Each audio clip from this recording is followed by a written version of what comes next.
নিশ্চয়ই যারা বলে আমাদের রব আল্লাহ, ও টাঙ্গাইলের মুসলমানেরা ডান হাতটা তুলে শাহাদাত আঙ্গুলে দ্বারা ইশারা করে আসমানের দিকে তাকায় বলেন তো আমাদের রব কি? আরেকটু জোরে ডাক দেন কে? ভালোবেসে ডাক দেন আল্লাহ। আরেকটু জোরে বলেন আল্লাহ। আরো একবার বলেন আল্লাহ।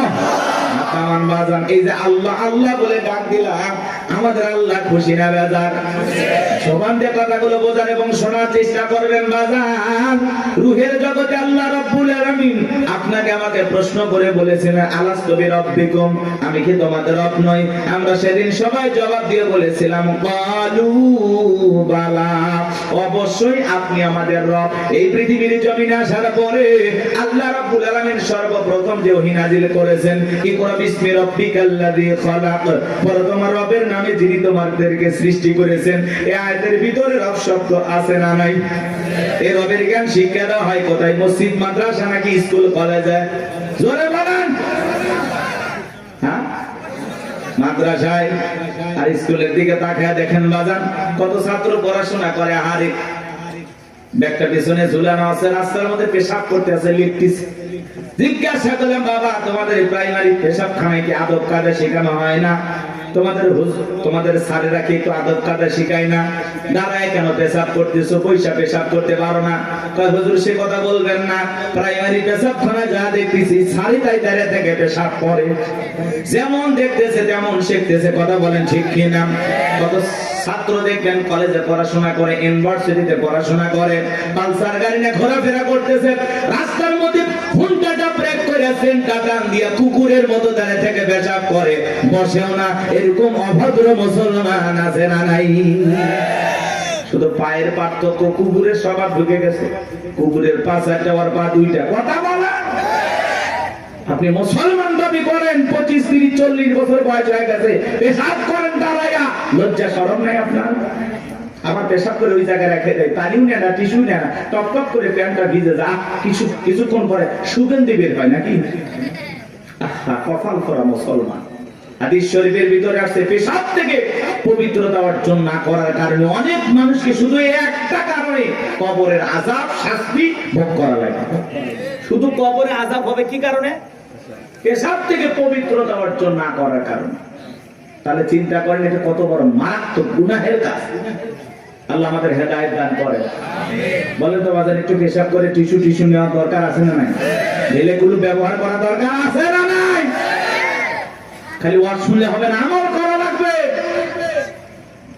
এক বেচারা আমল করা নিয়ত করছে, বাড়িতে যাওয়ার পথে হঠাৎ করে পেশাব করতেছে, আর চিন্তা করতেছে হুজুর বলছে পানি নাও, নাও টিস্যু নাও, নাহলে মাটি নাও, কিছু না হলে রাস্তার বালুতে হলে ঠেকা কাজ বাড়িতে হলে। তো চিন্তা করলো মাটি বালু কিচ্ছু নাই, কি করা যায়? পেশাব করতে করতে হুজুরের কথা মনে হয়েছে, আমলের নিয়তে রাস্তার বালু যা ছিল জড়াইয়া জায়গা মতো দিয়েছে, কিছু ছিল লাল কিটে ইনজেকশন দেওয়া শুরু করছে। তখন বলতেছে এই জন্য আমি হুজুরদের ওয়াজ ভালো লাগে না, সহ্য করি না, এই জন্য তাদের কথা আমল করি না। দোষ কি হুজুরের নাকি আর আমলের? কথা বলেন না কেন? এরকম লোক আছে না নাই? আমার ভাইরা গভীর মনোযোগ দিয়ে কথাগুলো শুনবেন বাজান। ছোট্ট বাচ্চা মাদ্রাসায় পরে কি সুন্দর হুজুর পানি আগায়া দিল, দেখলেন না? কি সুন্দর টিস্যুটা আগায়া দেয়। ছোট্ট বাচ্চা কি সুন্দর বৈশা বৈশা পেশাব করে, দাঁড়ায় পেশাব করে না। ওই ছোট্ট মানুষ 7-8 বছর বয়স বাড়িতে যা মাকে সালাম দেয়, বাবাকে সালাম দেয়, পাড়া প্রতিবেশীদের গেলে সালাম দেয়। কি সুন্দর তাদের ব্যবহার, চলাফেরা দেখে মায়া লাগে। সন্তানকে যদি মানুষের মতো মানুষ বানাইতে চান, মাদ্রাসায় পড়ানো ছাড়া বিকল্প কোনো রাস্তা খোলা নাই। কথা বলেন ঠিক কিনা? সন্তানকে যদি আদবওয়ালা, আখলাকওয়ালা, চরিত্রবান বানাইতে চান, সর্বপ্রথম কোরআন হাদিসের জ্ঞান শিক্ষা দেন। কোরআন হাদিসের জ্ঞান দিয়ে অন্তরটা আলোকিত করেন, এরপরে ডাক্তার বানান, ইঞ্জিনিয়ার বানান, পৃথিবীর যেই সেক্টরে যাবে সেই জায়গাটাকে আলোকিত করবে। কথা বলে ঠিক কিনা? এজন্য সন্তানকে সর্বপ্রথম কোথায় দেবেন? এরপরে যেখানে ইচ্ছা সেখানে পড়াবেন ইনশাআল্লাহ। আমরা বলতেছি না আপনার সন্তানকে একেবারে হাফেজ, মুফতি, মুহাদ্দিস বানানো লাগে, এমনটা না। ডান হাতের দরকার আছে, বাম হাতের দরকার আছে, হুজুরের দরকার আছে, ইঞ্জিনিয়ার ডাক্তারের দরকার আছে। কথা বলেন। একটা নারীর সিজার করা লাগবে, আমি গোলাম রব্বানিকে দেওয়া হবে? কথা কয় না। লাগবে কি? ডাক্তার। আমি হুজুর কতটুকু পারি? একটা পানিতে ফু দিয়ে পানি করাই দিতে পারি, ও দিয়ে কাজ হইলে হইলো, না হইলো না হইলো। এখন ডাক্তারের দরকার আছে না? বিশাল একটা বিল্ডিং বানাবেন, কি লাগবে?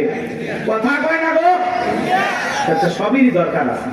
এজন্য আমরা বলতেছি না, কিন্তু যদি ছোটবেলায় মাদ্রাসায় পড়ে ডাক্তার হলে আদর্শ ডাক্তার হবে, ডাক্তার নামে কষাই হবে না যে কেসি গজ ভিতরে রেখে সিলাই করে দেবে, কথাকে বুঝতে পারছেন?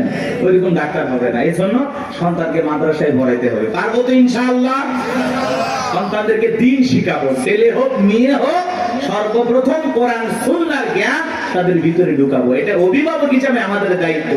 আর সন্তান যদি মাদ্রাসায় পড়ে, ওরে কি নামাজের ওয়াজ করা লাগবে?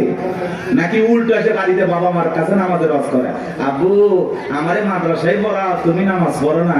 আব্বু নামাজ পড়ো, আমি হাফিজ হলে আলেম বলবে, আলেম হইলে মানুষ বলবে দেখো ছেলে হাফিজ আলেম, বাবা নামাজ পড়ে না। এরকম বলে কিনা বলেন তো? কি মায়া লাগে। মারা এসে কয় মা টিভি দেখা যাবে না, হুজুর বলছে নামাজ পড়তে হবে। মায়ের সিরিয়ালের সামনে বসে সিরিয়াল দেখে, সন্তানের 2 দিনের কথা শুনে মা বলে টিভি বের করে দাও তো। ছোট্ট বাচ্চা মাদ্রাসায় বসে আমাদের শাসন করে, হ্যাঁ কথা বলে।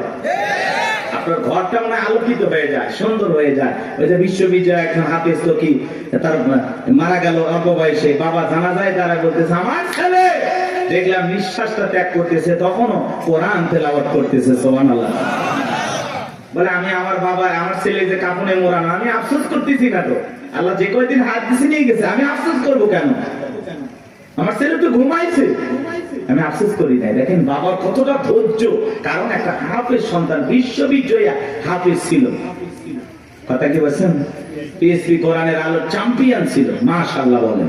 এমন একটা সন্তান আমাদের দরকার। আমাদের দরকার বিশ্ব চ্যাম্পিয়ন হওয়া হাফেজ আলেম। কথা বলেন, কথা বলেন। ক্রিকেটার নাই, ফুটবল বানায় লাভ নাই, সুপারস্টার গায়ক বানায় লাভ নাই। সন্তানকে বানাইতে হবে কোরআনের পাখি। কথা বলেন, পারবো তো ইনশাআল্লাহ? আল্লাহ কবুল করেন না? একটু জোরে বলেন আমিন। আল্লাহ যেন কবুল করেন, জোরে বলেন আমিন। সম্মানিত ভাইরা, আমার দিল দিয়ে কথাগুলো বুঝবেন বাজান। সামনে গেলে মজা পাবেন, একটু কষ্ট মনের মধ্যে নেবেন না।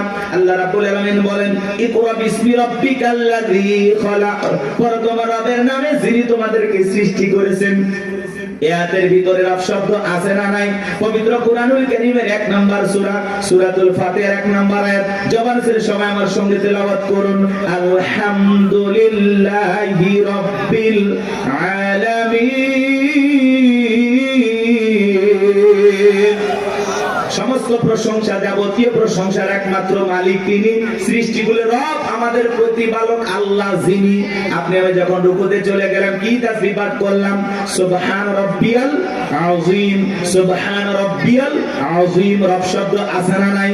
এরপরে রুকুতে দাঁড়ানোর সময় কি বলি? সামিআল্লাহু লিমান হামিদা, রব্বানা লাকাল হামদ। রব শব্দ আছে না নাই? এরপরে যখন সিজদায় মাথাটা নত করি কি তাসবিহ পাঠ করি? সুবহান রাব্বিয়াল আ'লা, সুবহান রাব্বিয়াল আ'লা। অনেকে দেখবেন খালি ফিসফিস করে, সুবহান সুবহান সুবহান সুবহান সুবহানাল্লাহ কয় না, সবই নেতে আল্লাহ ভালো জানে। স্পষ্ট বোঝা না, খালি সুবহান সুবহান সুবহান সুবহান। স্পষ্ট বলতে হবে আপনাকে, সুবহান রাব্বিয়াল আ'লা, সুবহান রাব্বিয়াল আ'লা। এরপরে যখন বাজান সালাম ফিরানোর পরে হাত তুলে মুনাজাত করি, আল্লাহর কাছে কি দোয়া করি? রব্বানা আতিনা ফিদ দুনিয়া হাসানাতাও ওয়া ফিল আখিরাতি হাসানাতাও ওয়া কিনা আযাবান নার। সূরা বাকারা 201 নম্বর আয়াত। আল্লাহর কাছে ডেকে বললাম, হে আমাদের রব, আমাদেরকে দুনিয়ার কল্যাণ দান করো, ওই আখিরাতের কল্যাণ দান করো, ওই কঠিন জাহান্নামের আগুন থেকে আমাদের মুক্তি দাও। তাহলে ইহকাল পরকালের কল্যাণ দেওয়ার মালিক কে? জাহান্নামের আগুন থেকে বাঁচানোর মালিক কে? পবিত্র কুরআনুল কারীমের ভিতরে 114টা সূরা আছে। সর্বশেষ এই সূরাটির নাম হলো নাস, তার 1 নাম্বার আয়াত, কুল আউযু বিরাব্বিন নাস।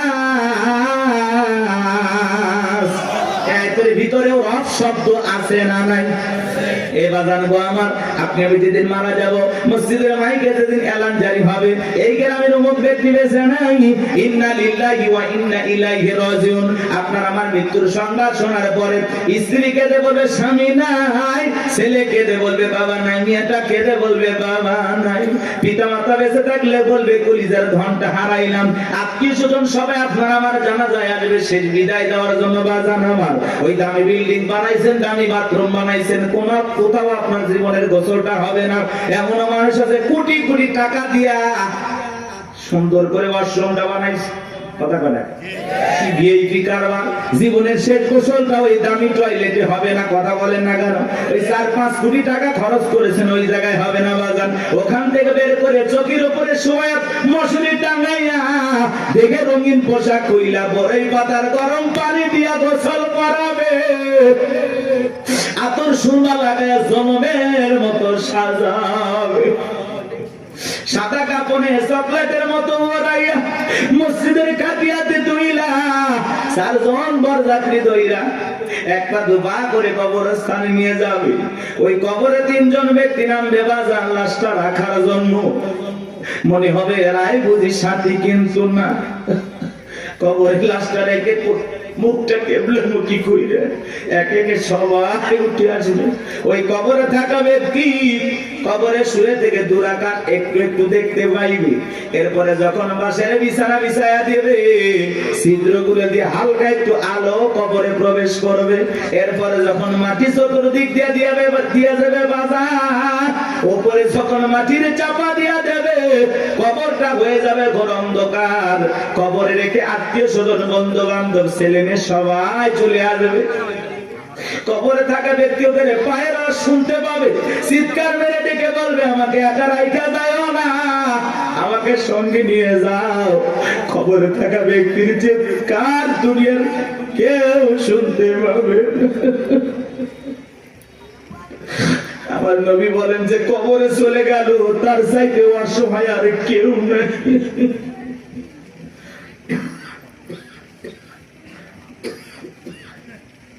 আমার নবী যে বলেছেন قال رسول الله صلى الله عليه وسلم إنما القبور روضة من رياض الجنة أو حفرة من حفر النار رواه الترمذي। নবীজি বলেন যে ব্যক্তির আমল ভালো, মৃত্যুর সঙ্গে সঙ্গে আল্লাহ রাব্বুল আলামিন তার কবরটাকে জান্নাতের বাগান বানিয়ে দেবে। আর যে ব্যক্তির আমল খারাপ, আও হুফরাতুম মিন হুফারিন নার, তার কবরটা হবে জাহান্নামের আগুনের গর্ত। আমার নবী এক জায়গায় বসা, জিবরাইল এসে বলে নবী গো, এই মুহূর্তে একটা আওয়াজ হলো, আপনি কি শুনতে পাইছেন? আমার নবী বলে হ্যাঁ শুনতে পাই না। জিবরাইল বলে নবী আজ থেকে 70 বছর আগে আল্লাহ রাব্বুল আলামিন জাহান্নামের গর্তের মধ্যে একটা পাথর ছেড়ে দিয়েছে, এই মাত্র জাহান্নামের তলদেশে গিয়ে পাথরটা পৌঁছাইলো। চিন্তা করেন বাজান, একটা পাথর ছেড়ে দিলে যদি 70 বছর সময় লাগে, আল্লাহ না করুক আপনার আমার গুনাহের কারণে, অপরাধের কারণে আসমানের জমিনের মালিক আল্লাহ যদি বেজার হইয়া একবার জাহান্নামের আগুনের গর্তে ফেলে দেয়, আপনার আমার বাঁচার কিন্তু কোনো উপায় নাই। যেই জাহান্নামে আগুন দুনিয়ার আগুনের চাইতে 70 গুণ বেশি পাওয়ার। একবার যদি কারো দিকে জাহান্নামের আগুন লেগে যায়, মনে হয় কলিজাটা পুরে ছাই হয়ে যাবে। এ বাজার নবীর প্রিয় সাহাবী হযরত ওসমান কবর থেকে অঝরে চোখের পানি ছেড়ে দিয়ে কান্না করতেন। সাহাবায়ে কেরাম ডেকে বলে ভাই আপনি কবর থেকে কেন অঝরে কান্না করেন, কি হয়েছে আপনারা বলেন? হযরত ওসমান ডেকে বলেন প্রত্যেকটা মানুষের প্রথম মঞ্জিল, প্রথম ঘাঁটি, প্রথম স্টেশন হলো এই কবর। এই কবরের ভিতরে 3টা প্রশ্ন করা হবে, যে সঠিক উত্তর দিতে পারবে তার মিজান ফুলসিরাতে কোনো টেনশন নাই, কিন্তু যে উত্তর দিতে পারবে না তার কিন্তু বাঁচার কোনো উপায় নাই। জান্নাতের সার্টিফিকেট প্রাপ্ত সাহাবী কবরে দেখে কান্না করে। ভালো করে বুঝবেন, দুনিয়ার থাকতে জান্নাতের কি পাইছে? কথা বলেন ভাই, কথা বলেন। সেই মানুষ কবর দেখলে অঝরে কান্না করেন। মাঝে মাঝে হযরত ওসমান এত কান্না করতেন, কবরস্থানের পাশে তিনি অজ্ঞান হয়ে পড়ে থাকতেন, জ্ঞান হারিয়ে ফেলতেন। আর আমরা সকালে কবর দেয়, বিকেলে যা তাস খেল, জুয়া খেল। সকালে কবর দেয়, বিকেল বেলা যায় মা বোনেরা খেয়ার করে, মানে যে লাকড়ি করে আসে না, পাতা ঝাড় দেয়, পাতা ঝাড় দেয়, কঞ্চি টঞ্চি থাকে না, ওগুলো ঝাড় দিয়ে পরিষ্কার করে নিয়ে আসে। ভয় নাই। আগে নতুন কবর দেখলে মানুষ 2-1 দিন ভয় পাইতো। কথা বলেন, আগের মানুষের কথা বলতেছি। আর এখন কবরস্থান দেখে কোনো ভয় নাই, কবরস্থানে গিয়ে হাসাহাসি করে। আহা, মানুষ মানুষ আর মানুষ নাই তো,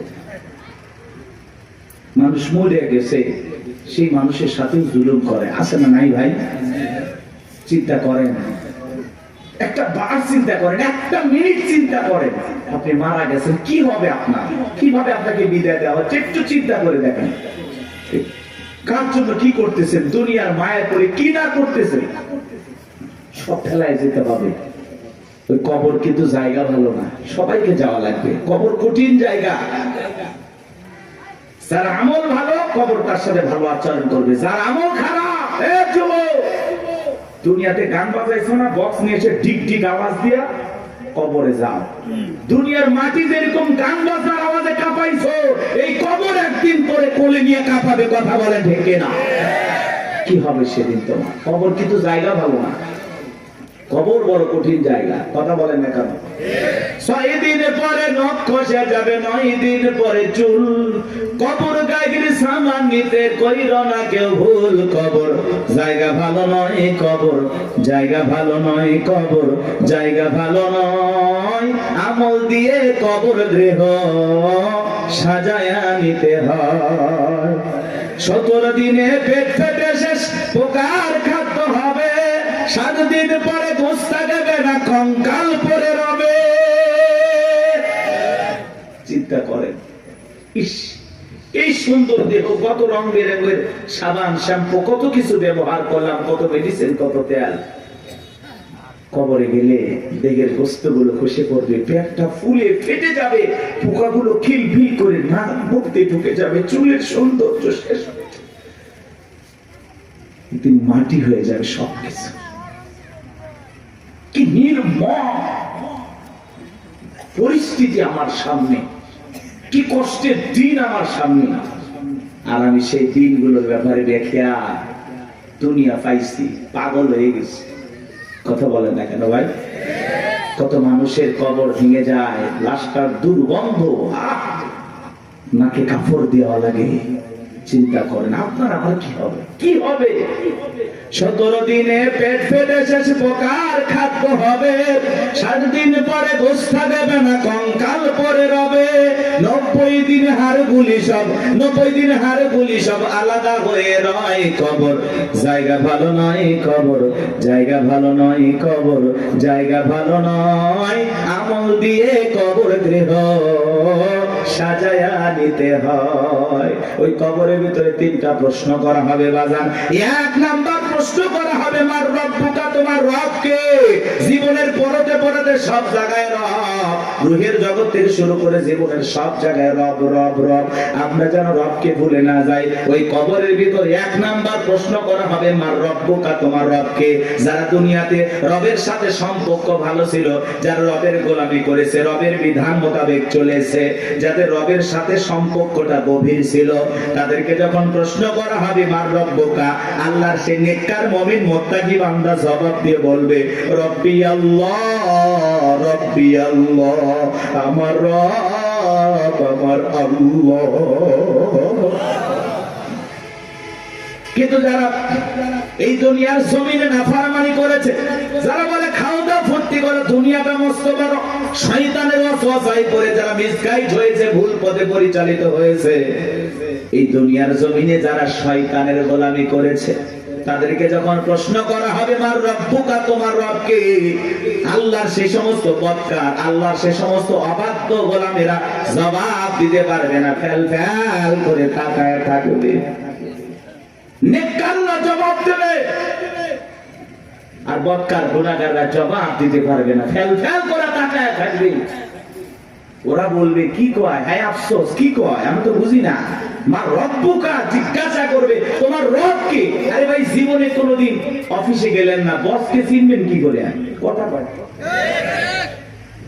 এই যে দুনিয়াতে যারা আল্লাহর গোলামি করতেছে, কি মনে করেন 5 ওয়াক্ত নামাজ পড়ে লোকটা ঠকে গেছে? না, কোরআন সুন্নাহ দিয়ে জীবন সাজায় লোকটা ঠকে গেছে? না, ঠকে নাই। এই যে আমরা দুনিয়াতে আল্লাহর গোলামি করতেছি, এই গোলামির বেতন হিসাবে আল্লাহ আমাদেরকে দেবেন জান্নাত। সুবহানাল্লাহ। এই গোলামির বেতন হিসাবে আমরা পাবো জান্নাত, আর বোনাস হলো দিদারে ইলাহি, আল্লাহ পাকের সাথে জান্নাতীদের সাক্ষাৎ। সুবহানাল্লাহ। বেতনও আছে, বোনাসও আছে, কিন্তু দুনিয়াতে গোলামি করে কবরে যাওয়া লাগবে। আপনি এক ওয়াক্ত নামাজ পড়েন না, রবের সাথে সম্পর্ক নাই, কেমনে জান্নাতে যাবেন? কথা কয় না ভাই? আপনি তো আল্লাহর অফিসই চেনেন না। আল্লাহর অফিস কোথায় চেনেন? কথা কয় না, কথা কয়। রাগ করতেছেন নাকি? এগুলো বললে অনেকে খারাপ লাগে। এক জায়গায় ওয়াজ করেন, হুজুর মৃত্যুর ওয়াজ এইভাবে করিয়েন না, ভয় লাগে। এরকম লোক কয়, হুজুর আমার প্রচুর মৃত্যুর কথা স্মরণ হয়, আমার এত মৃত্যুর কথা ভয় লাগে, মাঝে মাঝে তো আমি মসজিদে মৃত্যুর ভয়ে ঢুকি না। আমি একটা আবার কেমন কথা কই, হুজুর মসজিদে ঢুকতে যদি লাশ বহনে খাটিয়া, এইটা দেখে আমার এত ভয় লাগে, এই ভয়ে আমি মসজিদে যাই না। এটার নাম কি মৃত্যুর ভয়? কথা বলে না ভাই? কিছু মানুষ আছে কবর করে, বলে না যে আমি 70টা কবর করছি হুজুর, 80টা কবর করছি। আবার পাশের আর একজন লোক হুজুর যে কবর খোঁড়ার কথা বলতেছে, ও আবার যা কবর করে, যে মানুষটা মারা যায় তার ছেলে মেয়েকে বলে, এই তোমার বাবাকে কবর খুললাম, 2 প্যাকেট সিগারেট তো দিলে না। ও যদি 80 লক্ষ কবর করে, কবর কি, কবরে কি হতে পারে এই বুঝ কি আর দিলের ভিতরে আসবে ভাই? কথা বলেন, আসবে? আমাদের অবস্থাটা এমন হয়ে গেছে, কিসের আমল করবো হুজুর? দুনিয়া তো মস্ত বড়, রং তামাশায় আসি ব্যস্ত, রঙিন চশমায় দুনিয়ার সব চাকচিক্য সুন্দর লাগতেছে, একটু গান বাজনা আমোদ প্রমোদ হই হুল্লা। কথা বলে না কেন? হাজি মানুষ ওয়াজ করে আসছে, নাক নির্বিয়া, বক্স বাজতেছে, কন্ট্রোল করতে পারে না, হাজি পর্যন্ত ডান্স দিয়ে করছে, লঙ্গি ডান্স। হাজি হাজি অফ করে আসছে। কথা বাস্তব না অবাস্তব? মিথ্যা না সত্য? এরকম আছে না বাজান? মানে আবেগের ঠেলে আমরা গুনাহ করতেছি, গুনাহ নাকি আবেগে হয়ে যাচ্ছে।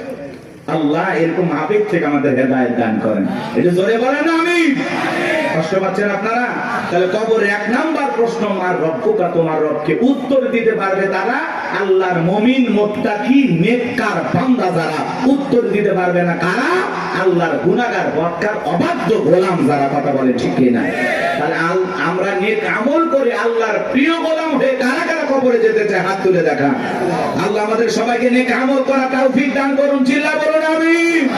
আর একটু জোরে বলুন আমিন। ওয়াজ কি শেষ? এবার দেখেন খেলাটা কোন দিকে যায়, এদিকে খেয়াল করেন। কষ্ট পাইছেন? এই যে হেদায়েতের উদ্দেশ্যে 2-4 মিনিট কথা বললাম, এইবার চলেন। আল্লাহ রাব্বুল আলামিন বলেন, ইন্নাল্লাযীনা ক্বালু রাব্বুনাল্লাহ, নিশ্চয়ই যারা বলে আমাদের রব আল্লাহ। আমাদের রব কে? জোরে বলেন না ভাই, একটু চিল্লায়ে বলেন আল্লাহ। এই পৃথিবীর জমিনে আল্লাহ যখন কাউকে জিরো থেকে হিরো বানায়, চাওয়ালা থেকে প্রধানমন্ত্রী বানায়, আর মুসলমান জবাই করে। কথা বলে না কেন ভাই? বাংলাদেশে ডক্টর জাকির নায়েক আসবে, ভারতের টেনশন আসবে, আমাদের দেশে আর টেনশন করে ভারতের লোকেরা। কথা বলে না কেন? অনেক উদ্বেগ, তারা বিভ্রান্তিকর বক্তব্য ছড়াচ্ছে যে ডক্টর জাকির নায়েক আসলেই বাংলাদেশে গ্রেফতার করা হবে। কতই সহজ। বাংলাদেশের মানুষকে তো চেনেন না, ধুতি নিয়ে যাইতে পারবেন না। কথা বলে, কথা বলে না। বাংলাদেশে ডক্টর জাকির নায়েক আসবে, তাকে প্রায় 1 মাসের এ দেশে সফর করার অনুমতি দেওয়া হয়েছে। বিভিন্ন জায়গায় তিনি বিভিন্ন প্রোগ্রামে অংশগ্রহণ করবেন ইনশাআল্লাহ। একজন দিনের দায়ী, সারা দেশে সারা পৃথিবীতে যার পরিচয় পরিচিতি আছে। ভারতের তার বক্তব্যের শুনে অসংখ্য মানুষ কালেমা পড়ে মুসলমান হয়েছেন। সেই মানুষটা যদি এই দেশে আসে, আমাদের কোনো সমস্যা আছে ভাই? আমরা মুসলিম হিসাবে খুশি, তাকে ধন্যবাদ জানাই।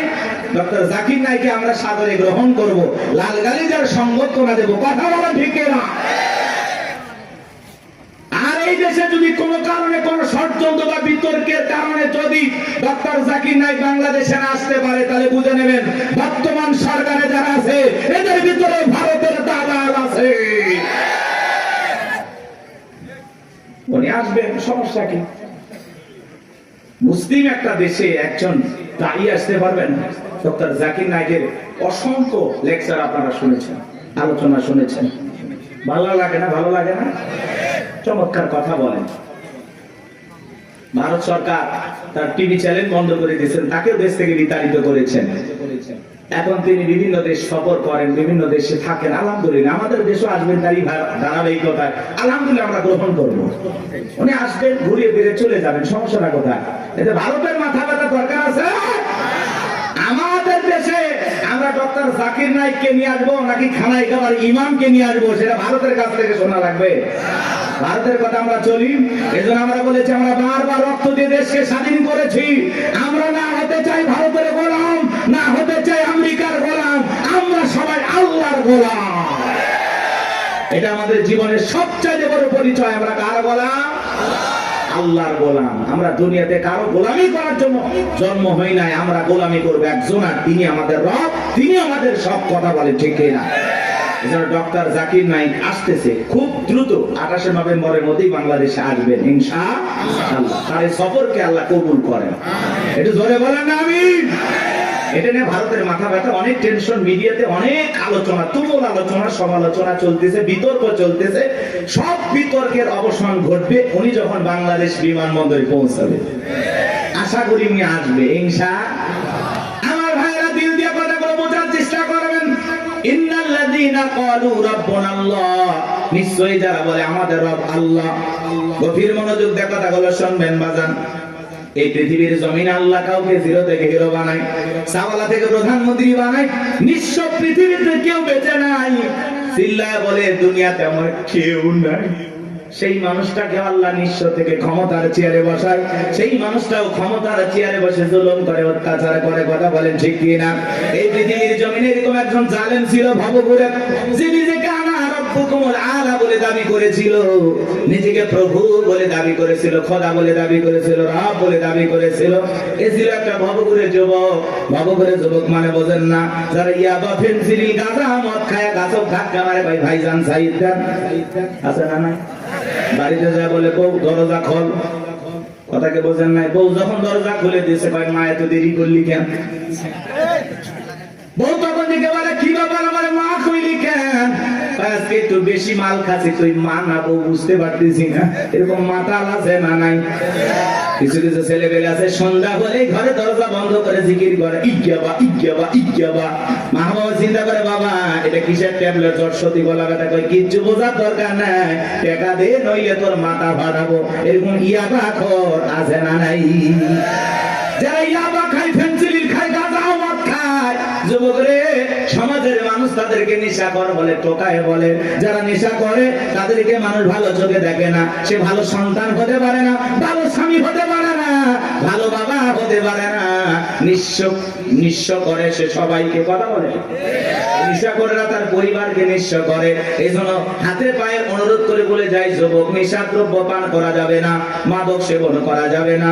যে মুখে মা, সেই মুখে মাদক তোলা যাবে না। মাদককে না বলুন। কথা বলে না? মাদক সেবন করা যাবে, নেশাদ্রব্য পান করা যাবে। যারা মদ পান করবে এদের জন্য জান্নাত হালাল না হারাম? ওদের জন্য জান্নাত হারাম হয়ে যায়। জান্নাত যদি হারাম হয়ে যাবেন কোথায়? এই জন্য আমরা দুনিয়াতে নিজেরাই মদ আল্লাহ তাআলা হারাম করে দিয়েছেন। আমি আমার উপরে এটা হারাম মানবো যে না, আল্লাহ হারাম করে দিয়েছেন, এই মদকে আমি স্পর্শ করব না। আমি জান্নাতে যাই শরাব পান করব।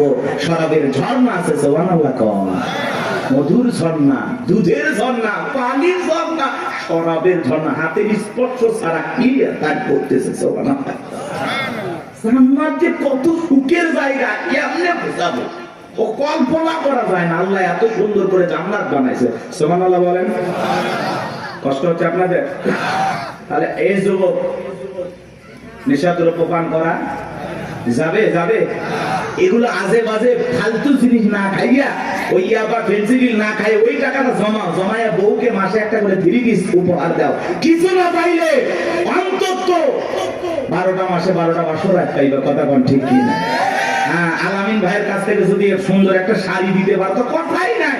মেয়েরা সবচেয়ে পছন্দ করে কোন কালারের শাড়ি জানো? নীল কালারের শাড়ি। কথা কয় না? নীল কালারের শাড়ি বউরে কিনে দেবেন। যদি আপনার বউ বেজার হয়, টাকা আমি দেব।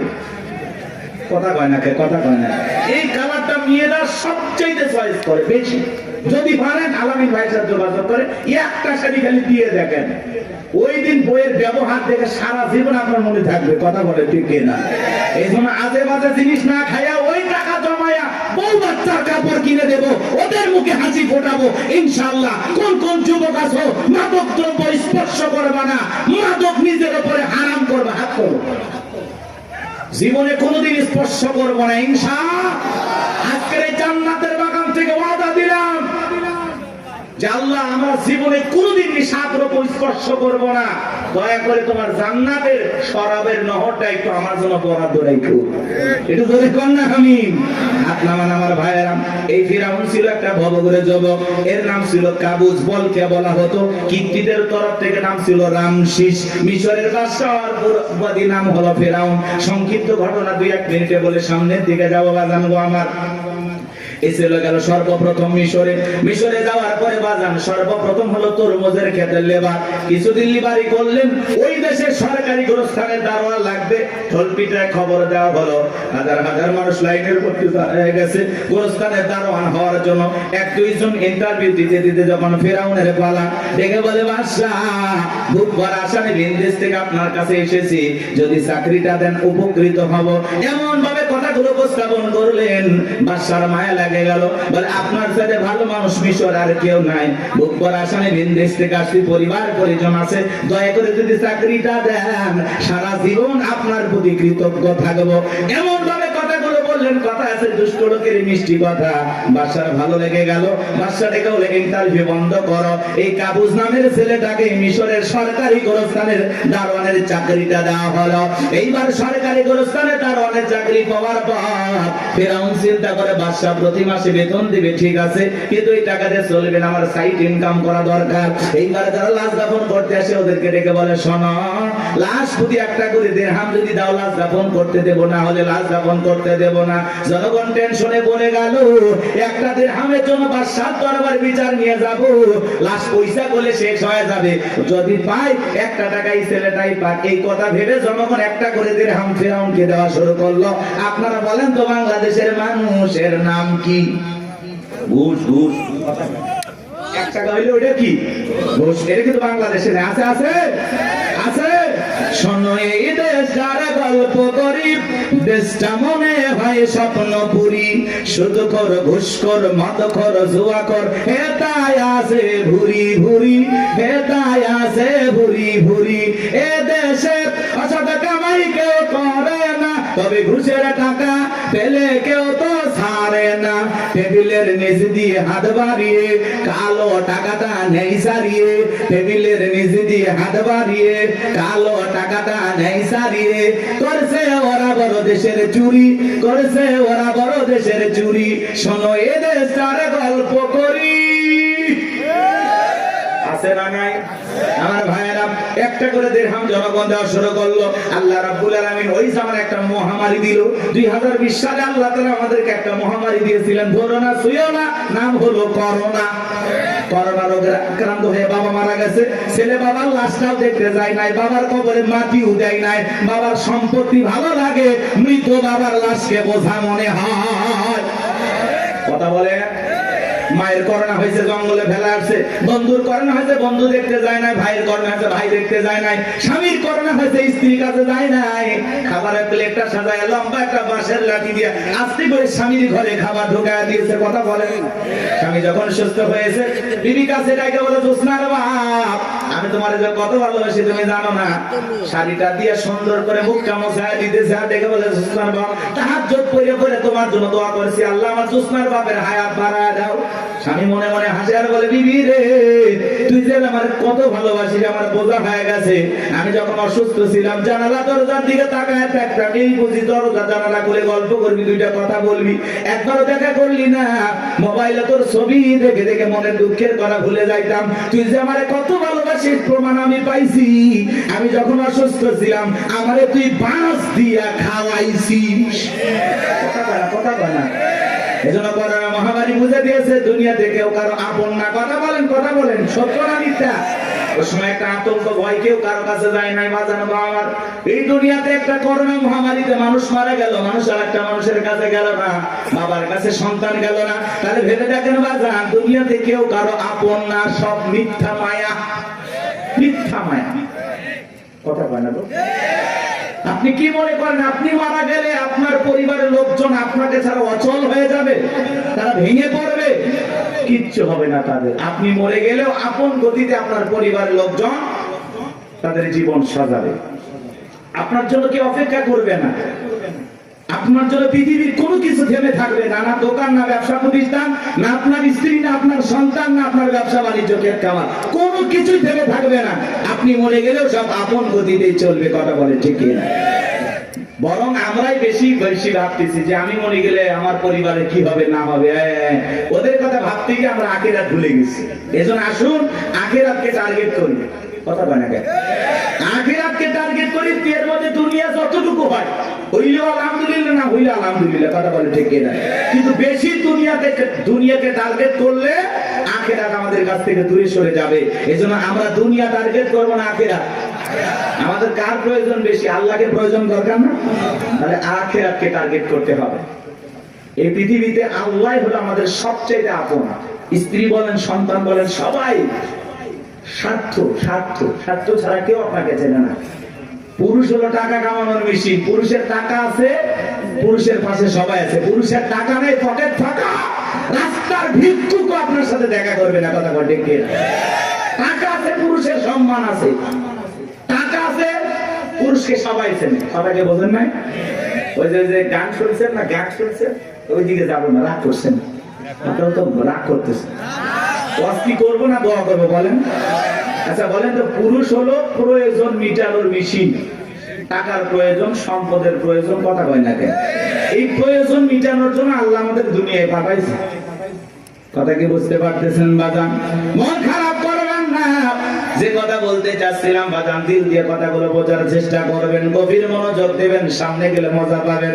এ যুবক, তোমরা নিরাশ হয়ে না। তোমরা যুবক, আমিও যুবক, তোমাদের মনের দুঃখটা কি বুঝি। একটু অপেক্ষা করো, তোমাদের জন্য স্পেশাল কিছু আলোচনা মাথার মেমোরিতে সেভ করা আছে, সময় মতো ডাউনলোড দিয়ে শোনায় দেব। মা বোন যারা বসে আছেন, মা একেবারে নিরাশ হবেন না। মা মহিলা প্যান্ডেল মা বোনদের জায়গা হচ্ছে না, আমি শুনেছি। আর পাগলিদের জায়গা একটু বেশি লাগে। ওদের ঘরেও যেরকম দখল করতে চায়, বাহিরে গেলে দখল করতেছে। কথা বল না কেন? এই যে মা বোনদের জন্য কিছু ওয়াজ করা দরকার আছে না নাই? কিছু বাঁকা পথে মা বোন চলে, বাঁকা পথে চলা মা বোনদেরকে ওয়াজের মাধ্যমে আজকে একটু সোজা করা হবে। একটু সময় দেন, জানতে যায়। আমার ভাইয়েরা চলেন সামনের দিকে যায় বাগান। ওই ডায়রিয়া কলেরা মহামারীতে হাজার হাজার মানুষ মারা গেল। আর ফিরাউনের পকেটে টাকা ঢুকলো, টাকা পাইতে পাইতে এত টাকার মালিক হয়ে গেল বাজান। টাকা রাখার কারোর কোনো জায়গায় নাই। এবার বাদশার দরবার একদিন চলে আসছে, বাদশা আমার কাছে কিছু টাকা পয়সা আছে, এলাকায় যারা গরিব মানুষ খাজনা দিতে পারে না, দুঃখী মানুষ খাইতে পারে না, আমি তাদের একটু জনসেবামূলক কাজ করতে চাই। বাদশাটাকে বলে, বাবা তো ভালো উদ্যোগ, তোমার মতো ছেলে ঘরে ঘরে জন্ম নেওয়া দরকার। এইবার জনগণের সে সমস্ত টাকাগুলো নিয়ে আসা গরিব মানুষের মাঝে বিতরণ করলেন, খাজনা পরিশোধ করে দিলেন। বলেন তো টাঙ্গাইলের মুসলমান বুঝে থাকলে বলেন তো টাকাগুলো ছিল কার? নেতা যে মাইক ধরে বলতেছে 5 লাখ দেব, ওই টাকা পাবে কোথা থেকে? আসমানের ফেরেশতারা প্যাকেট পাঠাবে নাকি? ভালো করে বুঝবেন কোন টাকা কোন জায়গায় যায়। আমাদের গাইবান্ধার আঞ্চলিক ভাষা একটা কথা বলে, মাছের তেল দিয়ে মাছ ভাজা। কথা কি বুঝতে পারতেছেন? জনগণের টাকা জনগণের মাঝে বিতরণ করে ফাও ফাও বাহাবা পাইলু। জনগণ থেকে বলে, আরে রাজ্যের বাদশা যদি এই ব্যক্তি না হয়া গোরস্থানের ছেলেটা হইতো, না জানি আমাদের কপাল খুলে যেত। নির্বাচনের আগে একটু জনসেবামূলক কাজ করা দরকার আছে না নাই? আমার এলাকার এক নেতা কাঁচা রাস্তা মানে মাটির রাস্তা পর্যন্ত বাজান ইট পাড়তেছে, 2 গাড়ি ইট পাড়তেছে। মানুষজন বলে, বাবা ইট পাড়তেছে, তুমি তো এখনো নেতা হয় নাই, কারণটা কি? ছেলেটা বলতেছে, আপাতত ইট পাড়ে দিলাম, আর ভবিষ্যতে আমার মার্কায় যদি সিলভারে এলাকার নেতা বানায় দিতে পারে, আমার 1 নাম্বার টার্গেট এই কাঁচা রাস্তা পাকা করা। এই রাস্তাতে আপনাদের ছেলে স্কুলে যাইতে পারে না, আপনারা হাটে বাজারে যাইতে পারে না, মাঝে মাঝে আপনাদের কথা মনে হলে রাতে ঘুম আসে না। কি অভিনয়! নেতা হতে গেলে অভিনয় জানার দরকার আছে তো না? কথা কয় না। যারাই নেতা এরা কিন্তু পুরোটা কি অভিনেতা। অভিনয় না জানলে নেতা হওয়া যায় না বাজান। ভালো করে বোঝার চেষ্টা করবেন। জনগণ বিশ্বাস করে যদি নেতার মার্কায় সিল মারে নেতাকে নির্বাচিত করে, নেতা তো এলাকায় থাকে না, ঢাকা শহরে বান্ধবী নিয়ে ঘুমায়। কথা বলেন ঠিক কি না? মার্কা থাকে যে কয়দিন, নেতার আনা গোনা সে কয়দিন। আমরাও জনগণ কম খারাপ না। 1.5 টাকার বিড়ি আর 3 টাকার চা খায় কি স্লোগান। বল্টু ভাইয়ের চরিত্র ফুলের মতো পবিত্র। নামাজ পড়া কক্ষ গাঁজা খাই 5 ওয়াক্ত কমসুরিতে বাঁকা ভক্ত। শয়তানের 1 নাম্বার ভক্ত। হুজুরের জন্য খুবই শক্ত চুষে খাই গরিবের রক্ত। পোস্টার লেখা যে গরিবের বন্ধু, ভোট দিয়ে দেখেন গরিবের কয় নাম্বার শত্রু। কথা বলেন। রাস্তার একটা ভিক্ষুক মহিলার দিকে 500 টাকা দিয়ে বলে, আপনার চেহারার মাঝে আমি আমার মাকে খুঁজে পাই। আম গাছে নেতার ছবি ঝুলানো থাকে। নির্বাচিত হওয়ার পরে এলাকায় থাকে না। আম গাছে বিদ্যুতের ঘুড়িতে নেতার বিশাল বিশাল ছবি, আর লেখা আছে আমি অমুক নেতা। যারা গালি বদনা। পবিত্র ঈদ উল আজহার শুভেচ্ছা, পবিত্র ঈদ উল ফিতরের শুভেচ্ছা। খালি ব্যানার দিয়ে শুভেচ্ছা জানায়, জীবনে কোনোদিন আর কাছে আসে না। এই নেতা ওই ব্যানার লক্ষ লক্ষ টাকা দিয়ে না বানাইয়া, ওই ব্যানারের টাকা দিয়ে যদি গরিব দুঃখী মানুষের মাঝে বিতরণ করো, তোমার ব্যানার লাগবে না গো, ব্যানার লাগবে না। জনগণ তোমার মার্কায় জায়গা মতো সিল মেরে দেবে। কথা কোন ঠিক কি না? কিন্তু ওই যে মার্কা থাকে যে কয়দিন নেতার আনা গোনা সে কয়দিন অলিতে গলিতে নেতাকে পাওয়া যায়। মানুষ মলে জানা যায় হাজির, জুমার নামাজের সামনে হাজির, আসরের নামাজ পড়ে 2 বার। কথা কয় না। এক নেতা মানুষকে সালাম দিতে দিতে হোশ হারায় ফেলছে। রাস্তার খেজুর গাছ পায় 1 লাইনে সালাম দিয়ে যাচ্ছে। কর্মী চাচাকে ধরে কয় নেতা এটা মানুষ না খেজুর গাছ। নেতা বলতেছে আমি মনে করছি এটাও ভোটার। কথাকে বুঝতে পারতেছেন বাজান? এই জন্য আপনাকে আমাকে পরিবর্তন হওয়া লাগবে বাজান। বারবার ওদের কথায় ভোলা যাবে না, ভোলা যাবে না। আমাদেরকে ভালো ভালো লাগবে। মনে রাখবেন বাজান, দেশের জনগণ 1 নাম্বার, নেতাও 1 নাম্বার হবে। আপনি যদি পরিবর্তন করতে চান অবশ্যই সমাজটাকে পরিবর্তন করতে পারবেন। এই জন্য আগে নিজের ভালো হওয়া লাগবে। আপনি যেমন দেশের নেতাও কিন্তু ওইরকম হবে। 2 নাম্বার আপনি নেতা হবে 4 নাম্বার। কথা কি বুঝছেন? আপনি সিটার নেতা হবে বিশ্ব সিটার। এই ওয়াজ করলে কি ভয় পাচ্ছেন নাকি? আমি কোনো দলে দালালি করতেছি? আমরা আগে ঠিক হবে। এক পাগল গাছের নিচে হাত তুলে বলে আল্লাহ। আরে হারাক তো মানুষ বাইরে গেছে, 2-4 জন হারিয়ে গেলে কি হবে? পরে খুঁজবো ওই মা কি মা আজকে শুরু করতে নাকি বাচ্চা নিয়ে আসে। মাকে ধর, মাকে বাচ্চা হারায় যায়, মা কইতে পারবে না, মা না থাকলি বাচ্চাকে কন্ট্রোল করবেন না। এ বাবা জাহিদ, তোমার মা কান্না করে, আসো বাবু আসো। সাতু দিয়ে বাড়ি। ও মা এত আল্লাহ বলা হলে স্বামী একদিন আরেকজনের হাত ধরে চলে যাবে, টের পাবেন না। হ্যাঁ, বাচ্চা কন্ট্রোল করবে পার না কি মা। অনেক মা বোন আসছে, এসে বাচ্চা টাচ্চা রাখে ওরা গল্পে লিপ্ত হয়ে গেছে। কেউ তোমার বিয়ে হয়েছে ওই মুখ জায়গায় না, তোমার স্বামী ভালো ব্যবসা করে। ও গল্প করতে বাচ্চা নেই, টেরই পাচ্ছে। ও বু ফুবু চাচি খালা নিয়ে ব্যস্ত হয়। আল্লাহ হেদায়েত দান করে। আর ওদের মাঝখানে এরকম একটু বিনোদন দরকার আছে নাকি? হারায় গেলে আর কি কি সংবাদ আছে দেবেন, দেখেন আমি বলে দেব। একটি বাচ্চা হারিয়ে গেছে, নাম কি? জাহিদুল ইসলাম। বাবা জাহিদুল, তুমি কোথায় তুলতেছো ফুল? তোমার মা কান্নে হয়ে গেছে ব্যাকুল, তাড়াতাড়ি করে আসো। জাহিদুল চলে আসবে। মা কান্দেন না, বসে থাকেন। বাচ্চা হারাই নাকি এখনকার পোলা পান? এক করতেছেন নাকি আপনার? তাকবীর দেন, লিল্লাহি তাকবীর। একটা গোল গাছে তেঁতুল গাছ, কোন গাছ? তেঁতুল গাছের নিচে হাত তুলে বলে আল্লাহ। তেঁতুল গাছে রাজশাহীর ফজলিয়ামদের, রংপুরের হাড়িভাঙ্গাদের, সাফাই নবাবগঞ্জের কাঠিমন্দে, নওগাঁ পাহাড়ের আমরুপালিতে। আল্লাহ বলে পাগলের চোখটা খুলে দেখ, কোন গাছের নিচে দোয়া ধরেছিস? তেঁতুল গাছের নিচে দাঁড়ায়া। কিয়ামত পর্যন্ত আমসালে জামাত পাওয়া যাবে না। নির্বাচনের আগে 500 টাকা, 1000 টাকার বিনিময়ে, 200 টাকার বিনিময়ে নিজের পবিত্র আমানত ভোট বিক্রি করে দেশে উমরের মতো নেতা চাইলে পাওয়া যাবে না। এই জন্য আগে আপনাকে ঠিক হওয়া লাগবে। আপনি যখন বলেন আল্লাহ আমার নেতাদেরকে উমরের মতো আদর্শবান নেতা বানাও, আল্লাহ তখন হাসে আর বলে উমরের দেশে থাকার মতো জনগণ কি হতে পেরেছিস? আগে নিজে ঠিক হ। আমার সাকাওয়াত ভাই ওয়াজ করলো, নামাজও পড়ে সুদও খায়। আপনি যখন সুদ খায় মুনাজাত করেন রব্বানা আতিনা ফিদ দুনিয়া, আল্লাহ বলে তোর মতো সুদখোর হারাম করে দোয়া কবুল হবে না। সুদ খায় ঘুষ খায় হাত তুলে দেওয়া, আল্লাহ মাফ করে দিন। ভালো ভাই, আপনি জানেন না সুদ খাওয়া হারাম, ঘুষ খাওয়া হারাম, খাইতেছেন মজা লাগে, টাকায় টাকা বাড়ে, কারেন্ট সুদ, ওরে বদমাইশ। আল্লাহ হেদায়েত দান করেন। জোরে বলেন না আমিন। কষ্ট হচ্ছে নাকি আপনাদের? আমার ভাইরা ভিডিও কথাগুলো বুঝে যান। আমি যে কথা বলতে যাচ্ছিলাম, তালুকদার বংশের মতো যদি কলিজাটা বড় হয়, বাপের কথা যদি হয়ে থাকেন, ডান হাতটা তুলে বলেন হুজুর যতদিন বেঁচে থাকবো নির্বাচনকে কেন্দ্র করে চা বিড়ি পান সিগারেট খাবো না, একটা টাকাও কোন নেতার কাছ থেকে নেব না, সৎযোগ্য নির্ভীক আল্লাহওয়ালা সমাজের নেতৃত্ব দেওয়ার মতো উপযুক্ত নেতাকে আগামীতে ভোট দিয়া নির্বাচিত করব। হাত তুলে ওয়াদা দেন, পারবেন তো ইনশাআল্লাহ?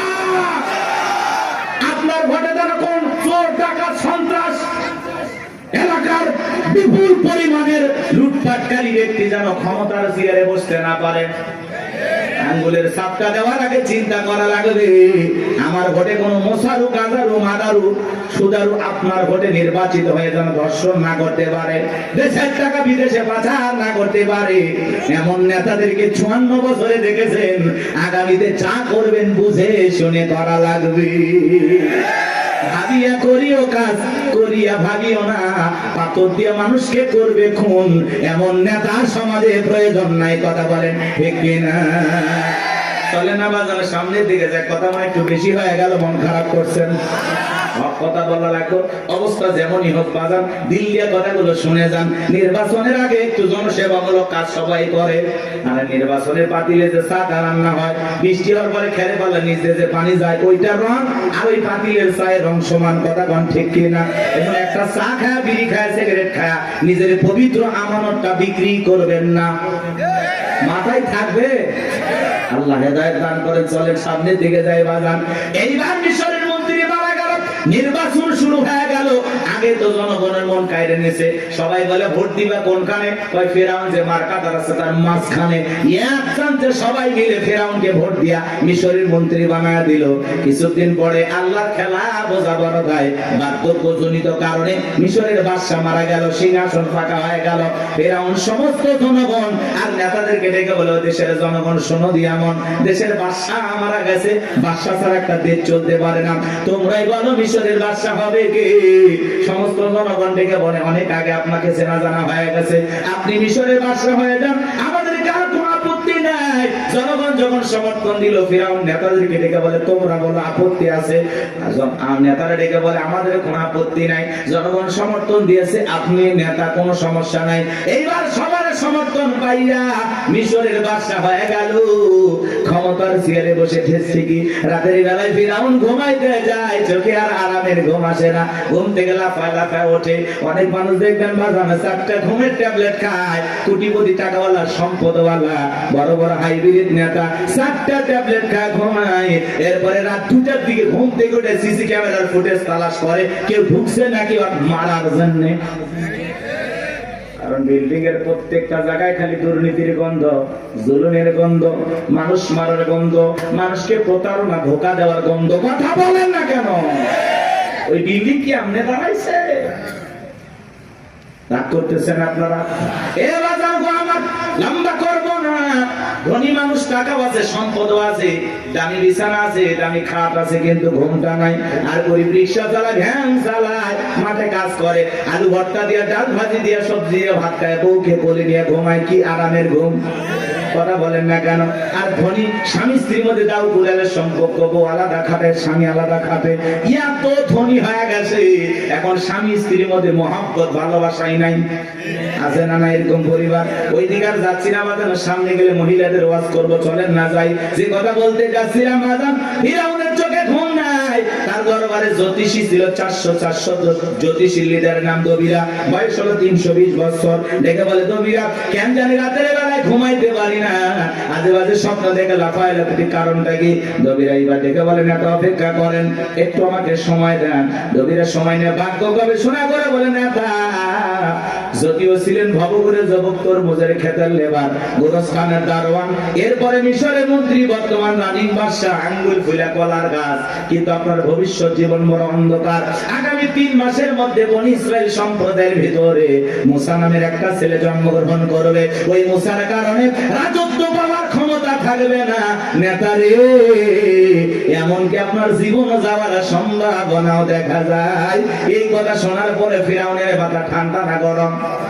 খালি গরম। মানে রবিরা যদি বলতাম মুসা আসবে খানকা বানায় বসে বসে জিকির করবে, তাহলে মাথা গরম করতো না। আজ বাংলাদেশের দিকে তাকায় দেখবেন, যারা খানকা বসাইয়া জিকির করতেছে, লাফালাফি করতেছে, নারী পুরুষ একত্রে হয়ে ঢোলক বাজায় জিকির করে আর গান গায়, দেখে না ওই পানির ভিতর জ্বললে বাতি, ঝড় বাতাসেও নেবে না, ল্যাংটা বাবার মুরিদ হইলে নামাজ রোজা লাগে না। যেই পীর সাহেব বলবে নামাজ রোজা লাগে না, ওটা পীর না, টাটকা শয়তান। সিজদার মতো একটা সিজদা দিবি, জান্নাত পার হয়ে জাহান্নামের তলে পড়বি। আছে না নাই? লালন শাহ মাজারে দেখলেন না, মহিলারা গাঁজার কলকিতে টান মেরে খাইয়া বলতেছে আমি বিমানে উঠতেছি। প্রকাশ্যে জনগণের সামনে মাজার গুলোতে গাঁজা খাওয়া হয়, মাজারে গাঁজার কলকি দিয়া তো ধোঁয়া ছাড়ে বাজা, রাস্তায় প্রশাসনের লোক দাঁড়িয়ে থেকে বলে মনে হয় ওরসের রান্না চলছে। কথা বল না কেন? ভণ্ডগুলো ভণ্ডামি করে যাচ্ছে আর বলে আমরা হকের দরবারে আছি। আছে না নাই? কথা বলেন না কেন? ভণ্ডামি পাইছেন, জায়গা পান না। পিছ দিল শাহজালাল খানকাই পীর, রাজপথে পীর, নারায়ে তাকবীর হুঙ্কার দিয়েছে, গৌর গোবিন্দ ধুতি পরার টাইম পাইনি। কথা বলেন ঠিক কিনা? এরকম শাহজালালের মতো পীর দরকার আছে না নাই? আল্লাহ ওয়ালা ভালো জিনিস, ওয়াকুনু মাস-সাদিকিন। আল্লাহ বলে তোমরা সত্যবাদীদের সঙ্গে হও। যে পীরের পা থেকে মাথা পর্যন্ত নবীর সুন্নাত দিয়ে ঢাকা, যার চেহারার দিকে তাকাইলে আল্লাহর কথা স্মরণ হয়, এরকম আল্লাহ ওয়ালা যেখানে আমরা আছি সেখানে নাজাকর ভণ্ড, লালু বাবা, কালু বাবা, শিকল বাবা, তালা বাবা যেখানে, শয়তান আছে সেখানে। কথা বোঝা গেল? কোন ভণ্ডদের কাছে আমরা যাব না ইনশাআল্লাহ, কোন ভণ্ডের কাছে যাব না। সাহেব নাই, মানুষ আছে কিনা তাও সন্দেহ। কবর মাজার বানায় রাখছে, লেখা রাখছে তাকলিশ আর রহমতুল্লাহ আলাইহি, উপরে লেখা মাহবুব সুবহান, ভারতের কামান, জামানার জামান। আছে না নাই? কি এক এক পীরের নাম, আল্লাহ হেদায়েত দান করেন। ভণ্ড পীরের ওয়াজ বেশি করবো না, কষ্ট হচ্ছে আপনাদের? এই ভণ্ডদের কাছে যাওয়া যাবে?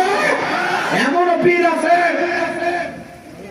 মহিলা মুরিদ দেখলে মাথা ঠিক থাকে না, 2 হাত বাড়ায় বলে মাই আয়। মহিলা চিন্তা করছে এত বড় আল্লাহ ওয়ালা আমারে ডাকে, যদি বুকে না যায় জাহান্নামে জায়গা হবে না। পীর সাহেবের বুকের ভিতরে ঢুকে গেছে, আর পীরের বুকের ভিতরে ঢুকে এত শান্তি পাইছে, আনন্দের ঠেলা গান গায়, বাবা আমি তোমায় ভালোবাসি, তোমার চরণ ছুঁইতে বাবা তোমার কাছে আসি গো বাবা, আমি তোমায় ভালোবাসি। যে নারী স্বামীকে বাদ দিয়ে পীরের ফাটা পায় সুমা খায়, ওই নারীর চরিত্র ঠিক না। শুনে যান, আপনার কি আপনার স্বামী, কথা বলে প্রত্যেকটা সন্তানের কাছে তার মা বাবা হলো পৃথিবীর সবচাইতে বড় পীর। কথা বলেন? জীবনে কোনোদিন মা বাবাকে ভাত দেয় না, পিতা মাতার জন্য 1 কেজি কমলা বেদনা কেনে না, পীর সাহেবের দরবারে গরু নিয়ে দৌড়ায়। পাগল দেখছেন? মা বাবার খবর নেয় না, পীরের বাবার খবরের অভাব নাই। আল্লাহ হেদায়েত দান করেন। গরু ছাগল নিয়ে কোনো পীরের দরবারে দৌড়াবেন না। আচ্ছা উনি যদি আল্লাহ ওয়ালা হয়, ভালো আছে, তো গরু ছাগল দিয়ে কি করবে? এলাকায় কত গরিব নিয়ে বিয়ে হয় না, দেন না, গরুটা জবাই করে মেহমানদারি করা দেন, আল্লাহ খুশি হবে। এলাকায় মাদ্রাসা আছে, গরিব দুঃখী বাচ্চা পড়াশোনা করে, এতিম বাচ্চারা, একটা ছাগল মাদ্রাসায় দেন, ওরা জবাই করে কি আল্লাহ কোরআন তেলাওয়াত করবে, আরশের মালিক আল্লাহ খুশি হবে। আপনি মাজারে যায় ছাগল গরু দিয়ে, হ্যাঁ রাত ভর্তি করে নিয়ে যায়, মাইক বাজারে গান গায়, দেখেননি? যা কত কথা বলা যাবে না, কষ্ট হচ্ছে আপনাদের? কোন বাজারে টাকা পয়সা দান করবেন না, কথা বলে না? হ্যাঁ, কোন মাজারে যদি মসজিদ থাকে, মাদ্রাসা থাকে, সেই জায়গায় আপনি দান করতে পারেন। শুধু মাজার এমন জায়গায় 1 টাকা দেবেন, কথা বলে না? আপনার যা বলতেছে আপনি তাই করবেন। মাজারে কেন টাকা দিচ্ছেন? উনি আল্লাহ আল্লাহ ভালো আছে না, টাকা দিয়ে কি করবে? আগে কিনে খাবে। আপনি মাজারে কেন টাকা দিচ্ছেন? এটি অসহায় প্রতিবন্ধী হাত পাতে 5 টাকা দিতে পারে না, আর মাজারের দান বক্স থেকে 1000 টাকা 500 টাকা কেমনি ঢোকান? টাকা যেটা মানুষের দরকার না মরা মানুষের? যেটা মানুষ কান দিচ্ছে হাত পাতে, আপনি সেখানে দেন না। আর মাজারে পিছাইলে একবারও ডাকলো না, এই মুসলিম টাকা দে, চাইছে ওই জায়গায় কেন টাকা দিলেন? বলেন কেন দিলেন? কিসের বরকতের আশা? সন্তান হয় না? 56টা দরবারে ছাগল মানত করে, মাজারে ছাগল দিলে সন্তান হবে, পাইছেন কোথায়? কথা কয় না? আরে ওয়াশ করলে হবে না, মাঝে মাঝে ওয়াশ করালে। আরে ভাই আমার দিকে দেন, মাদ্রাসায় দেন, কথা কয় না?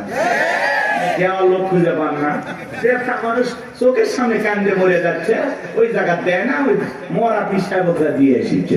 ওই পীর আছে না, কলার গাছ আছে, আসলে কোন মাজার কিনা আপনি জানেন? অধিকাংশ মাজার মিথ্যে মিথ্যে মাজার বানায় বন্যামি শুরু হয়ে গেছে, কথা দেখে না?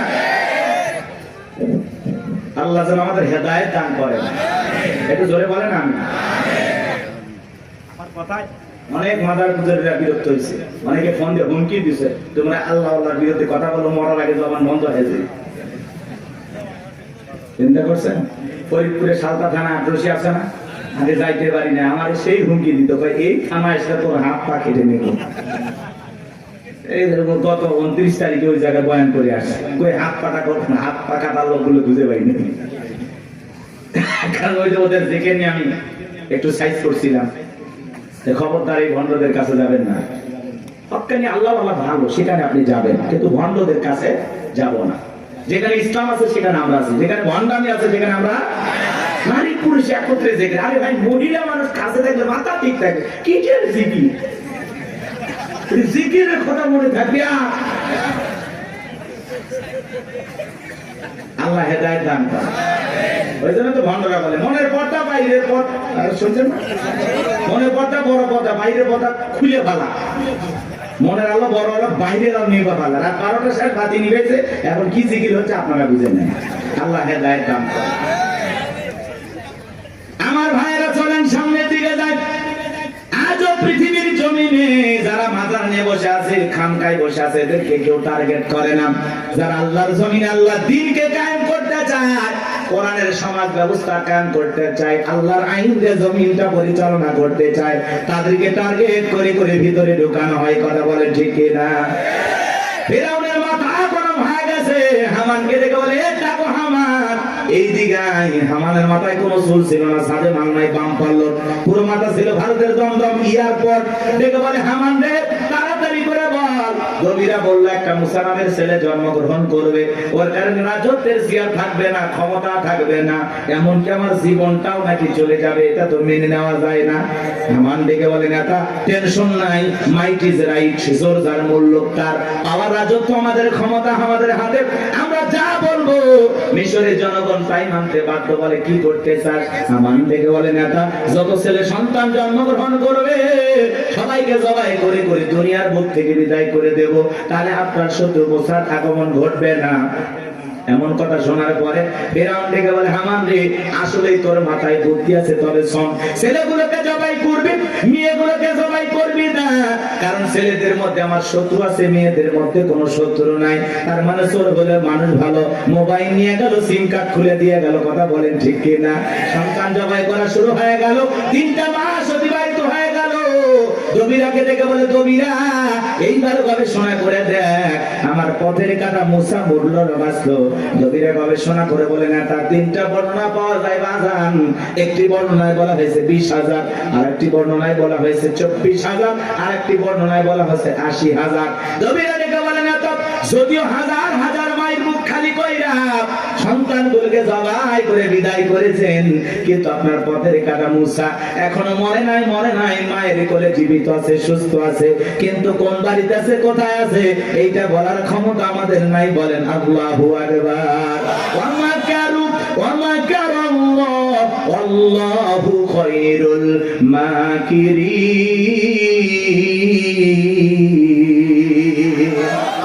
এলাকার আল্লাহ চাই মুসারে বাঁচাতে, ফেরাউন চাই মারতে, আর 14 গোষ্ঠী এক জায়গা হয় মুসার একটা পছন্দ জিততে পারবে না। কথা বলেন ঠিক কিনা? ফেরাউন আগান্বিত হয় বলে, এ সেনাবাহিনীর দল, এতগুলো মারলি, আসলটাই মারতে পারলি না। এলাকায় তল্লাশি চালাও, চিরনবিধান চালাও, ঘরে ঘরে প্রবেশ করো, যেখানে মুসারে পাইবা দরবার জবাই করবা, আমার মাথার টেনশনটা দূর করো। যাও। একদল সেনাবাহিনী মুসা নবীর বাড়ি থেকে রওনা করেছে। মুসা নবীর বড় বোন, তার নাম মারিয়ম, দেখে বলে, মা ওই যে ফিরাউনের সেনাবাহিনী দেখা যায় মা, আর বুঝি ভাইকে বাঁচানো গেল না। মুসা নবীর মা সন্তানকে নিয়ে দিক সেদিক দৌড়ায়। কে যেন ইলহামের মাধ্যমে আওয়াজ দেয়, বলে, মুসা মা তোমার সন্তানটাকে চুলার ভিতরে ফেলায় দাও, কথা দিলাম গো তোমার সন্তানটাকে আবার তোমার কোলে ফেরায় দেব। বলুন সুবহানাল্লাহ। মুসা নবীর মা তাই করলেন।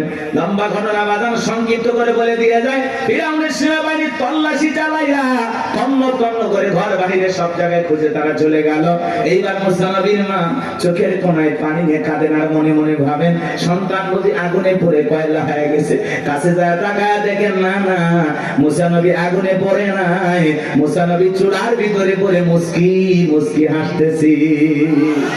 সন্তানটাকে কোলের মধ্যে নেবেন, কে যেন তাই আওয়াজ দেয়, বলে, মুসার মা কতদিন জালেম ধরে ভয় লুকিয়ে রাখবা, সিন্ধুক একটা বানায়া দরিয়ার বুকে ভাসায় দাও, কথা দিলাম গো তোমার ছেলেটাকে আবার তোমার কোলে ফেরায় দেব। মুসা নবীর মা টেনশনে পড়ে গেলেন, সিন্ধুক পাবেন কোথায়? পরের দিন সকালবেলা কে যেন ডেকে বলে, মিস্ত্রি লাগবে না, আমি একজন মিস্ত্রি। মুসা নবীর মা তাইকে বলে, মিস্ত্রি দিকে আসো। জীবনে কেউ মিস্ত্রি বলে চিল্লাইলো না, তুমি কিসের মিস্ত্রি, কি বানাইতে পারো? মিস্ত্রি ডেকে বলে, মা আপনি যদি মনে করেন এমন একটা সিন্ধুক আপনার দরকার, যে সিন্ধুকের ভিতরে আপনার সন্তানকে তুলে দরিয়ার বুকে ভাসায় দেবেন, ও মা চাইলে এমন একটা সিন্ধুক আমি বানাই দিতে পারি, তাই নাকি? বলে, হ্যাঁ। মুসা নবীর মা ডেকে বলে, মিস্ত্রি তুমি তোমার মনের কথা বলেছো, এরকম একটা সিন্ধুক আমার প্রয়োজন। মিস্ত্রি ডেকে বলে, মা কিছু যন্ত্রপাতি আছে, ধার দেওয়ার জন্য পানির প্রয়োজন হতে পারে, আবার না হলেও চলবে, আপনি একটু ভিতর থেকে পানি নিয়ে আসেন। মুসা নবীর মা ভিতর থেকে পানি নিয়ে এসে দেখে মিস্ত্রি সুন্দর একটা সিন্ধুক বানায়া দাঁড়িয়ে আছে। এবার সিন্ধুকটা হাতের মধ্যে দিয়ে মিস্ত্রি দৌড়ায়, পেছন থেকে ডেকে বলে, মিস্ত্রি লোহার পয়সা কিনি বানা, কাঠের পয়সা কিনি বানা, তোমার পারিশ্রমিকের দামটা কিনি বানা। মিস্ত্রি ডেকে বলে, মা যারা বিপদে পড়ে আমি তাদের উপকার করি, বিনিময়ে টাকা পয়সা গ্রহণ করি না। মুসা নবীর মা ডেকে বলে, মিস্ত্রি এই বিপদের দিনে এত বড় উপকার করলা, লোহার পয়সাও নিবা না, কাঠের পয়সাও নিবা না, তোমার পারিশ্রমিকের দামটাও নিবা না, অন্তত তোমার নামটা বলে যাও, মাঝে মাঝে তোমার কথা মনে হলে আল্লাহর কাছে তোমার জন্য দোয়া করব। মিস্ত্রি ডেকে বলে, মা আমি দুনিয়ার কোন সাধারণ মিস্ত্রি না, আমি আল্লাহর ফেরেশতা, আমার নাম জিবরাইল। এইবার সিন্ধুকের ভিতরে মুসা নবীকে তুলে দরিয়ায় ভাসায় দিলেন। আর মেয়ে মারিয়মকে বলে, মা সিন্ধুক ভাসতে ভাসতে কই যায় খবর নিয়ে আসবি। ওই দিন বিকেল বেলা ফিরাউন তার প্রিয়তমা স্ত্রী আসিয়াকে নিয়ে আসছে সমুদ্রের সৈকতে হাওয়া খাইতে। মাঝে মাঝে বউকে একটু বিনোদন করা দরকার, আছে না নাই? হালাল বিনোদন। মাঝে মাঝে ভাবি কিনে কক্সবাজার চলে যাবেন যদি সামর্থ্য থাকে, কথা কয় না? বউকে পর্দা করাইয়া নিয়ে যাবেন। আমি কি বলছি, কক্সবাজারে যে হাফ প্যান্ট পরে গোসল করবেন, তাহলে গুনাহ হবে, কথা কয় না কেন? কিছু পোলাপান আছে বউ সুন্দরী, মাথা কাজ করে না, কক্সবাজার নিয়ে যায় ঘোড়ার উপরে তুলে সেলফি তোলে, সুন্দর করে সমুদ্রের পানিতে গোসল করতেছে, সেলফি তোলে। বিকেল বেলা আইডিতে পোস্ট করে বলে, প্রিয় তোমার সাথে কক্সবাজারের প্রথম দিন কিছু ছবি তুলেছি দোস্ত তোমাদের দেখার জন্য, ভাবিকে বৃষ্টি ভিজা শরীরে কেমন লাগতেছে একটু লাইক কমেন্টসে জানাও। এর চাইতে মূর্খ বেয়াদব সমাজ আর কেউ আছে নাকি? যে নিজের বইয়ের ছবি ফেসবুক আইডিতে ছাড়ে, এর রুচিতে সমস্যা, কথা বলে। এই বউ হলো পার্সোনাল জিনিস, একান্তই আমার, এটা পাবলিসিটি করার জিনিসটা, কথা বলে না? এমনিতে নিয়ে মানুষকে জ্বালায় আছি আমরা,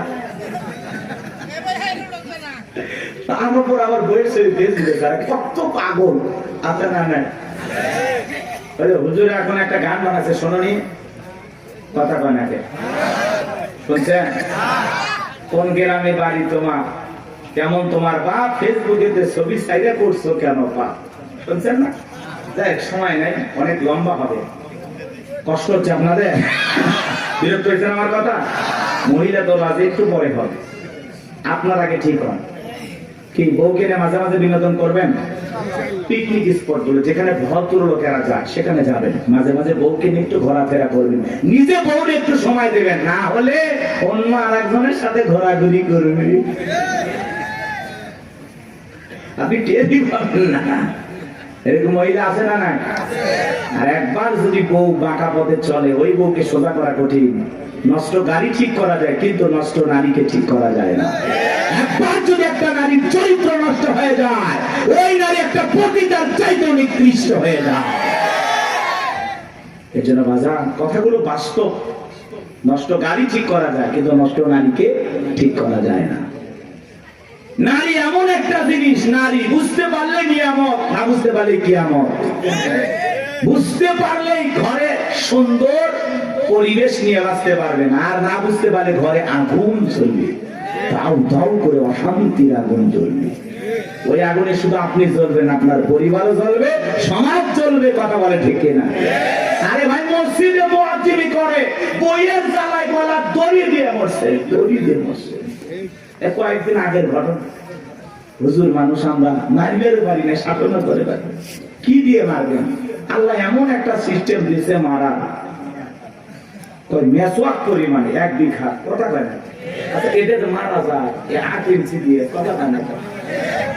এটা পান্টি হলো, অনেকে পাই হুজুর প্লাস দিয়ে মারুন, মানে প্লাস দিয়ে ওই পান্টি ধরবি না, হাত দিয়ে ধরালো। আর কার বউ যদি মমতাজের মতো মোটা হয়, আর ওই পান্টি যদি পিঠে মার যায়, বউ কবি আমার কাতুকুতু লেগেছে। কথা কন ঠিক? ইসলাম এমন একটা সুন্দর সিস্টেম আল্লাহ তাআলা আমাদেরকে দিয়েছেন। ইসলাম এত সুন্দর একটি ধর্ম, আসলে বউ মারার পক্ষে আল্লাহ নাই। কথা কয় না? আল্লাহ বলতেছে বউ ভালোবাসার জিনিস, মারিবে।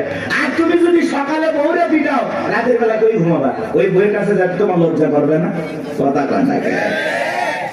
আর পাগল, কিছু পাগল আছে না, বউরে এমন পিটান পিটান, যতক্ষণ আব্বা ডাকছি ততক্ষণ ছাড়বো না।